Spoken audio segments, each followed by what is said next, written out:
You said I'd fly away, but my walls have kept me down. Now I'm lost and I'm afraid. The top side, this time versus Gwen. So not going to take the Fiora matchup one more time. Instead, we'll take the Gwen, further adding a little bit more AP damage to this composition. And interesting, going to get another Karthus in the jungle. What's anivia like these days? Skype him in. Here we go. Targamas hovering around mid.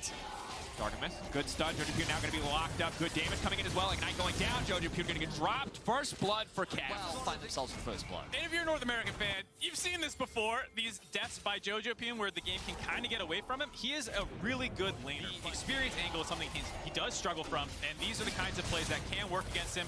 Ends up shoved up, trying to get the wave in before a greedy reset, gets blown up for it, and then can he stabilize his pike and knowing those windows? I think so far Targamas has done a good job of getting out of the lane, into the mid lane without really leaving Flacket to get punished.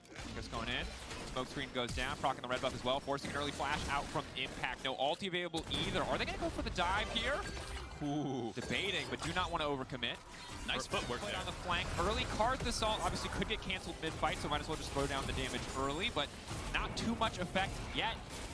Fire going to try to clear this one. It looks like they might go for the 50-50, but the Herald is resetting, and Vulcan now going to be in trouble. Targamas finding the kill. Meanwhile, on the top side, Broken Blade not immune enough. EG firing back. Herald still standing. Nico stepping forward. End of the line drops. Duty from the side of EG, but that's a great wall. JoJoPuke against the wall. Now they're moving in. It's a big, massive fight. Are they going to be able to make it out? Yanko's flashing over the wall. One more kill picked up. JoJoPuke going down. Yanko's dashing away. Flacket until Froggen came back to pro play, or a buff came through, or a rework, because when you think of control mages, you think of Danny uninspired, and how these later team fights will actually play out. It will be interesting to watch, of course, as we now see Impact and Broken Blade. A bit of a fist fight here on the bottom side. Ignite ticking already. Impact with a clean sidestep, but not nearly enough healing to make errors so far, and I just think G2 just been super proactive on the map. Yeah. And I like what I've been seeing from them so far. But again, the problem for this is that as much as I would love to be mean, I've seen... For now, it looks like they're not going to really fight or contest for this. Second Herald inspired, getting this one for free. So at least a little bit of positive news for EG. They are currently still forced into their tower here in the mid lane, and it does mean giving up the Drake, but they can't use that to at least knock down one more tower. I think overall, EG is not going to be too upset about that trade. Yeah. I think it's one of those situations where G2 kind of looked at the map in its entirety and said, well, okay, we could contest this turret take, maybe even without the Herald, with Vulcan and Danny on the way, but the wave not too massive. Going for the dive here, high-risk decision, but I think they want it. They're feeling it. Broken Blade dashing backwards is going to get knocked up. Should be easy fall up there coming in from the Samira passive. He does get knocked down. The tower will now fall as well. Alrighty, there you go. EG on the map playing to the weak side, away from the Anivia. Down, find the kill onto Broken Blade, looking good. I was laughing at the Inspired, all just coming in right at the very beginning. Karthus, I was about to say, not a great game for First Strike Karthus. We haven't found that many options. As G2 look to try and set up on this mid-tier 1. Targamas on the flank. Waiting off to the side there. But at this point, doesn't really they're killing it so fast. This is the strength of having a jungler like Graves, the Anivia, Flacket. There's just so much damage on this. Yes, they finally spotted out, but no, Inspired right into the pit, not quite in time. He is going to drop here. Yanko's trying to find a way out. He is going to get knocked down. At least one kill going over to the favor of EG in the meantime in exchange for the Baron. Not a good deal yet.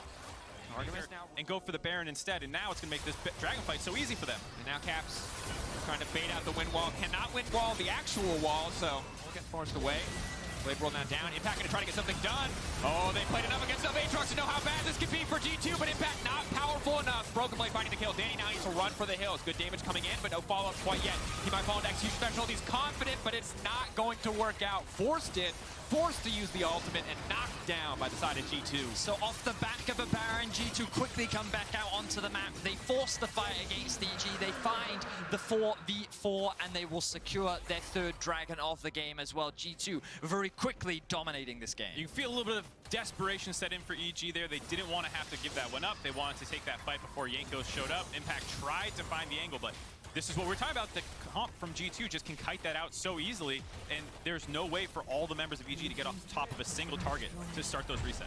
Really, it's been a very clean game overall from G2, which is funny when you think back to their previous game. I think that is important, and one advantage that G2 do have is that they got to play a game on stage before this, and I unironically get the intel. Make those mistakes, play a little bit overconfident, limit test a little bit, and now that they're coming into this game, knowing it's EUNA, knowing it's a rivalry where obviously if you lose, you will be relentlessly memed for all time, you know, taking it very seriously, playing clean, playing very, very controlled. I appreciate giving me the angle of Copium and how this is just not fair that G2 got to get their int out in the previous not what I said at That's all. what you said, because you also, you might have not realized you said it, but you said SKT, oh, hold on. There it is.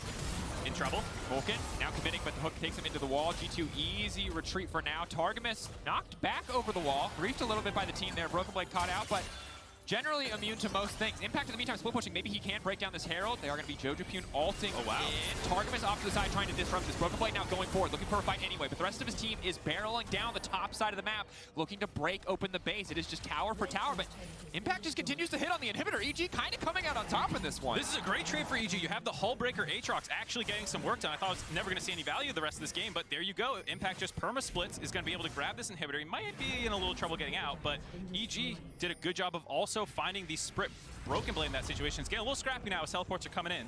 Doubling down. They collapse on Caps very rapidly. Maybe they can get something done. Caps hoping to find Impact. But no. Nemo's coming in. Yeah, gotta let him know. Jankos also, this is, oh man. Saving Private Impact appears to not have been the plan. They've called that mission up. Turns out you just leave the man behind. But Yeah, I feel really bad for EG here because the position that they are map-wise is really good for them.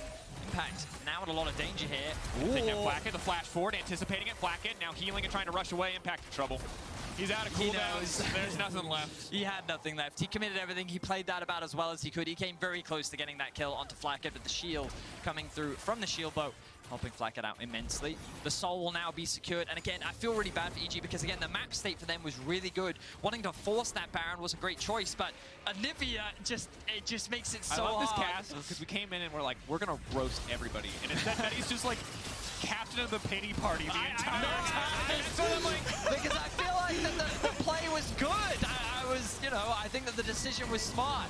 And, you know, we praised G2 That was the for only play. I'm not insulting. I'm just saying, like, if you're building a highlight reel, that one would be in there. Yeah. But I think it is a really tough position to be in. Talking about the range problem, about stopping G2's push from here, there's not really much you can do other than start the fight. And given that it's Soul with Baron on, you're probably more likely to just sack the inhibitors and look for, once some of these buffs come off, once the Baron's down, maybe you can actually pick a fight. But you're going to get triple inhibs.